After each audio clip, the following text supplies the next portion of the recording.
Hello everyone, I'm Naji. I'm the author of Between Beirut and the Moon, out this August and published by Influx Press.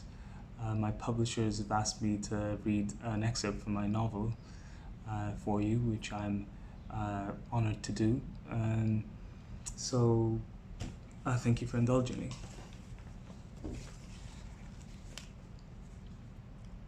I heard this theory once that if you toss a newborn into a swimming pool, he'll come out the other side kicking.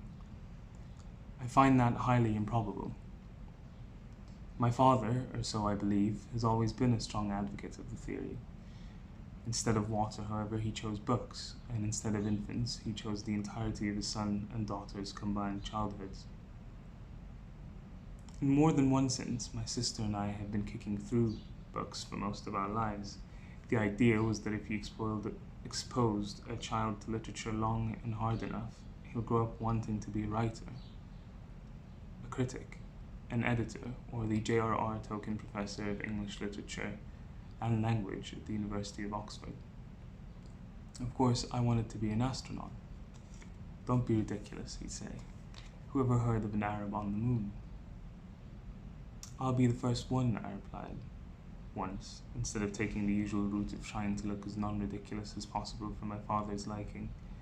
You're flat-footed. They don't allow flat-footed Arabs on the moon, he said. Casually, his face hidden behind this morning's Al Nahar Daily. It's illegal. Who said? Jesus Muhammad Christ said, that's who. That was another thing my father would say with unerring regularity, as if Jesus' middle name had always been Muhammad, and everyone had simply failed to spot this most obvious truth.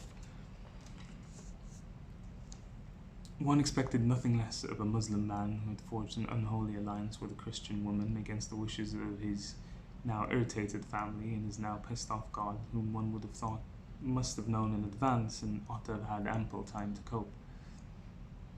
How many times have I told you not to dash your son's dreams? My mother cautioned as she made her way towards the balcony, cigarette in mouth and all. She was being generous today. Usually, she would spend most of her leisure time in the living room creating a cloud of smoke in front of her and then struggling to make out the images being displayed on the TV. He can do anything he sets his mind to. Next, you'll be telling me he can walk on water.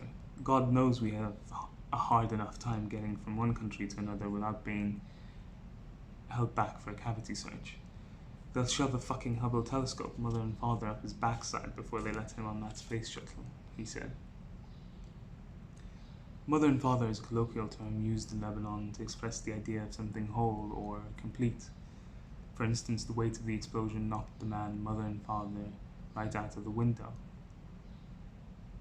as men in Beirut occasionally are. Or the building collapsed mother and father to the ground, as buildings in Beirut occasionally do. When in school I was grilled on the subject of my religion by my classmates, I would respond with a shrug as bewildering to my inquisitors as it was to me. I knew the church was for Christians and mosque was for Muslims. I knew this because both Christian and church begin with the letters C and H, and because both Muslim and mosque begin with the letters M and O, if you should choose to spell Muslim as such, but don't.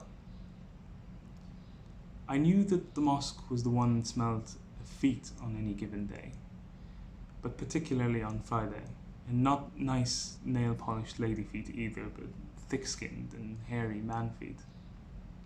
I knew this because my friend Muhammad was Muslim, and he smelt of feet on any given day, but particularly on Friday. Muhammad had devised the game, or so he told us. He hadn't, really. All he had done was learn it off of his big brother. Christian or Muslim, he asked, one day during break, extending two clenched and clammy fists, and imploring me to pick one. I picked Muslim because in Arabic it means peace, and I reasoned no harm could come of peace. The Arabic word for Christian bore an uncomfortable resemblance to the Arabic word for crocodile, and I was not especially fond of crocodiles at the time. Muhammad slapped me across my left cheek with his clammy right hand and ran. He hid behind the teacher's desk for what seemed like more than 10 minutes, and I eventually gave up looking for him and forgave him instead. The next day I asked him where he was all afternoon, and he said he was hiding behind the teacher's desk for the first 10 minutes, and had since found his mother, walked home with her, done his homework, watched Boy Meets World, went to sleep, woke up, brushed his teeth, skipped breakfast, and walked straight to school. Nothing, he said, before reciting the above activities to me in that same order. From a distance, I observed as Muhammad extended his still clammy fists to an older boy whom I had only known by name. Muhammad then struck the older boy, Bulos, across his right cheek. Bulos made an instinctive gesture as if to react. His arm was half raised and in pole position to strike when he slowly and gradually began to lower. "You're Christian, Bulos. You can't slap back, you see. Those are the rules of the game," said Muhammad, smiling. "I know it's not fair," he continued. "Don't blame me. Take it up with your own God." It was true that my mother had never made to slap me across the face, and nor had my father for that matter.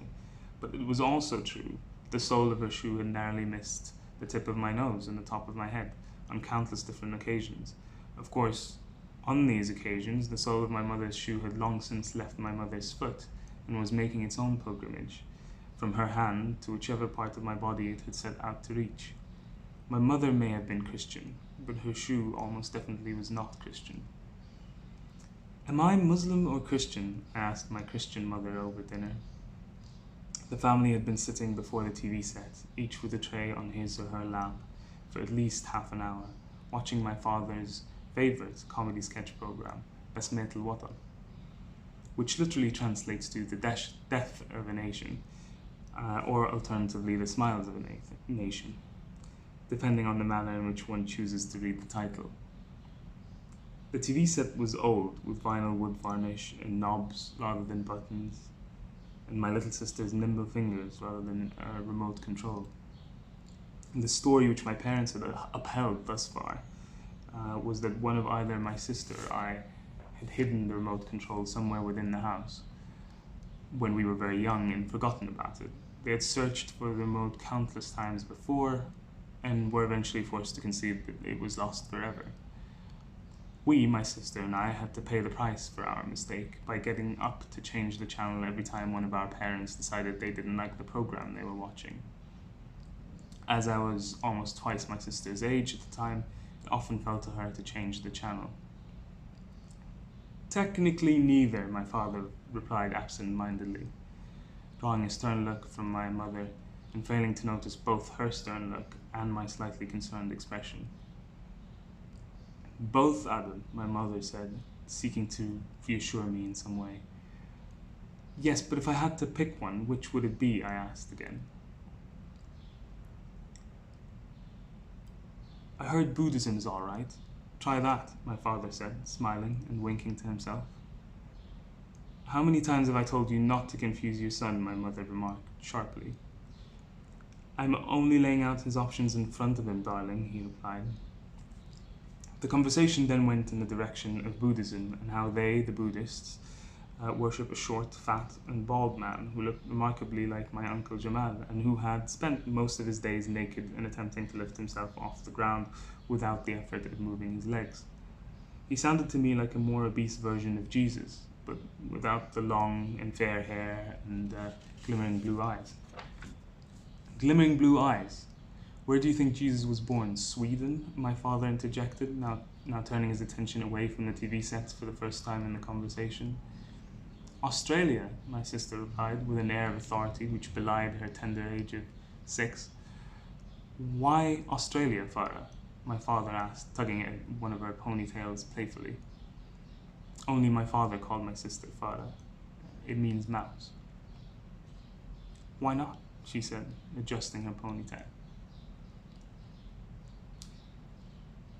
"He was born in the Middle East. He was probably tanned, had a long black beard, thick black eyebrows, and dark black eyes," my father said, running his thumb and finger over his thick black mustache. "Like Bin Laden."